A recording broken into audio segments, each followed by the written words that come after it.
कृपया वीडियो में नए हैं तो वीडियो को लाइक एंड सब्सक्राइब करें। महाभारत ग्रंथ विचित्र और रोचक बातों से भरा है। बहुत कम लोग ही इस ग्रंथ की रोचक बातों को जानते हैं। आओ यहां जानते हैं कौरव और पांडवों से जुड़ी कुछ रोचक बातें। मान्यता अनुसार महाभारत की सबसे बड़ी बात यह कि कौरव और पांडव कुरुवंश के नहीं थे। भीष्म पितामह को ही अंतिम कौरव माना जाता था। कौरव महाभारत में हस्तिनापुर नरेश धृतराष्ट्र और गांधारी के पुत्र थे। ये संख्या में 100 थे। पांडव भी हस्तिनापुर के पूर्व नरेश पांडु के पुत्र थे। धृतराष्ट्र के बड़े भाई पांडु थे। पांडु के वन चले जाने के बाद धृतराष्ट्र को सिंहासन मिला। लेकिन सत्य यह है कि कौरव न तो धृतराष्ट्र के पुत्र और पांडव भी पांडु के पुत्र नहीं थे। एकमात्र युयुत्स धृतराष्ट्र का पुत्र था। कुंती का विवाह राजा पांडु से हुआ था। बाल्यावस्था में कुंती ने आर्षि दुर्वासा की सेवा की थी। इसी के फलस्वरूप दुर्वासा ने कुंती को एक मंत्र दिया जिससे वह किसी भी देवता का आह्वान कर उससे पुत्र प्राप्त कर सकती थी। विवाह से पूर्व इस मंत्र की शक्ति देखने के लिए एक दिन कुंती ने सूर्यदेव का आह्वान किया, जिसके फलस्वरूप कर्ण का जन्म हुआ।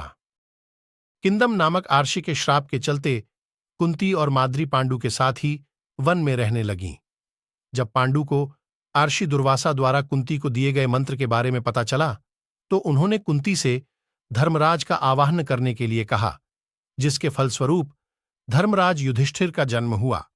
इसी प्रकार वायुदेव के अंश से भीम और देवराज इंद्र के अंश से अर्जुन का जन्म हुआ। कुंती ने यह मंत्र माद्री को बताया। तब माद्री ने अश्विन कुमारों का आवाहन किया, जिसके फलस्वरूप नकुल व सहदेव का जन्म हुआ। इसी तरह धृतराष्ट्र की पत्नी गांधारी को महर्षि वेदव्यास ने 100 पुत्रों की माता होने का वरदान दिया था। समय आने पर गांधारी को गर्भ ठहरा, लेकिन वह 2 वर्ष तक पेट में रुका रहा। घबराकर गांधारी ने गर्भ गिरा दिया। उसके पेट से लोहे के गोले के समान एक मांस पिंड निकला। तब महर्षि वेदव्यास वहां पहुंचे और उन्होंने कहा कि तुम 100 कुंड बनवाकर उन्हें घी से भर दो और उनकी रक्षा के लिए प्रबंध करो। इसके बाद महर्षि वेदव्यास ने गांधारी को उस मांसपिंड पर ठंडा जल छिड़कने के लिए कहा। जल छिड़कते ही उस मांसपिंड के 101 टुकड़े हो गए। गांधारी ने उन सभी मांसपिंडों को घी से भरे कुंडों में रख दिया। 2 वर्ष बाद समय आने पर उन कुंडों से पहले दुर्योधन का जन्म हुआ और उसके बाद अन्य गांधारी पुत्रों का। जिस दिन दुर्योधन का जन्म हुआ था उसी दिन भीम का भी जन्म हुआ था। कहते हैं कि जन्म लेते ही दुर्योधन गधे की तरह रेंकने लगा। उसका शब्द सुनकर गधे, गीदड़, गिद्ध और कौए भी चिल्लाने लगे। आंधी चलने लगी। कई स्थानों पर आग लग गई। यह देखकर विदुर ने राजा धृतराष्ट्र से कहा कि आपका यह पुत्र निश्चित ही कुल का नाश करने वाला होगा। अतः आप इस पुत्र का त्याग कर दीजिए। लेकिन पुत्र स्नेह के कारण धृतराष्ट्र ऐसा नहीं कर पाए। 100 पुत्रों के अलावा गांधारी की एक पुत्री भी थी जिसका नाम दुश्शला था। इसका विवाह राजा जयद्रथ के साथ हुआ था। कौरवों के अतिरिक्त धृतराष्ट्र का एक पुत्र और था। उसका नाम युयुत्सु था। जिस समय गांधारी गर्भवती थी और धृतराष्ट्र की सेवा करने में असमर्थ थी, उन दिनों एक वैश्य कन्या ने धृतराष्ट्र की सेवा की। उसके गर्भ से उसी साल युयुत्सु नामक पुत्र हुआ था। युयुत्सु पांडवों के खेमे में चले गए थे। एक बार दुर्योधन ने धोखे से भीम को विष खिलाकर गंगा नदी में फेंक दिया। बेहोशी की अवस्था में भीम बहते हुए नागलोक पहुंच गए। वहां विषैले नागों ने भीम को खूब डंसा, जिससे भीम के शरीर का जहर कम हो गया और वे होश में आ गए और नागों को पटक पटक कर मारने लगे। यह सुनकर नागराज वासुकी स्वयं भीम के पास आए। उनके साथी आर्यक नाग में भीमसेन को पहचान लिया। आर्यक नाग भीमसेन के नाना का नाना था।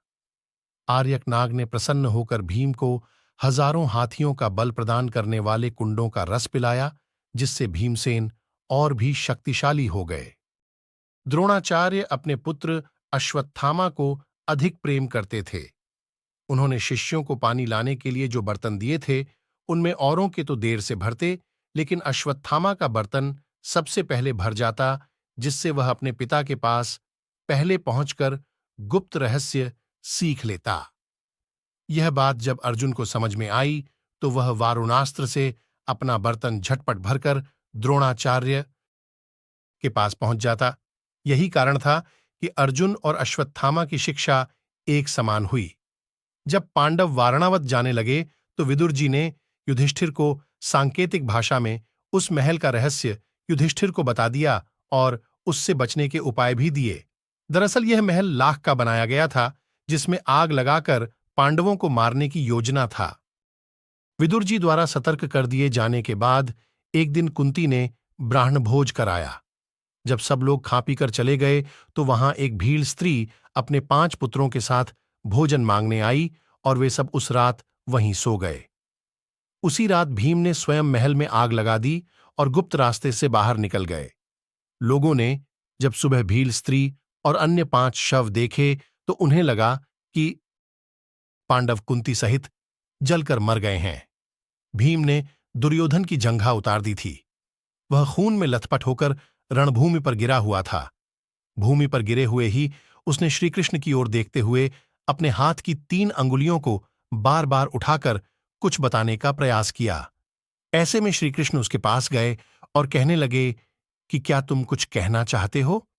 तब उसने कहा कि उसने महाभारत के युद्ध के दौरान 3 गलतियां की हैं।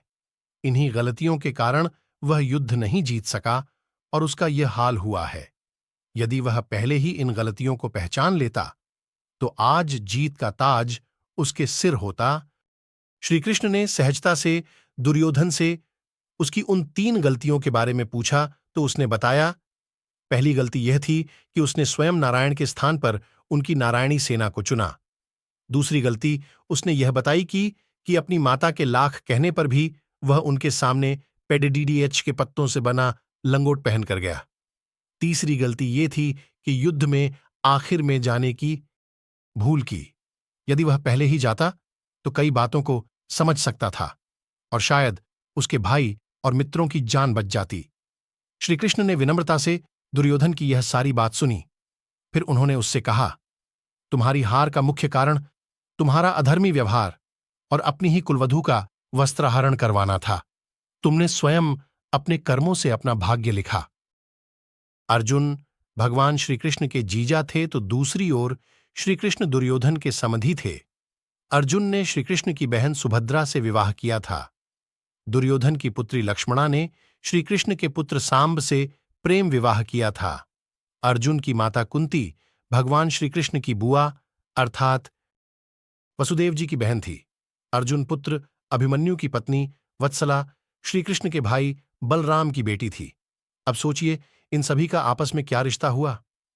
हड्या पांडु पत्नी माद्री के भाई अर्थात नकुल और सहदेव के सगे मामा शल्य के पास विशाल सेना थी, लेकिन दुर्योधन की आवभगत से प्रसन्न होकर उन्होंने युद्ध में दुर्योधन का साथ दिया था।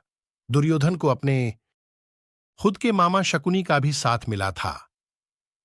इस तरह हमने देखा कि कौरव और पांडवों की ऐसे कई बातें हैं जिनके बारे में आम जनता नहीं जानती होगी। इसी तरह की और भी बातें कौरव और पांडवों के संबंध में है। महाभारत की ऐसी कई रोचक कहानियां हैं जो हम आपको बताते रहेंगे। हमसे जुड़े रहने के लिए हमारे चैनल को सब्सक्राइब कीजिए। आपका बहुत बहुत धन्यवाद।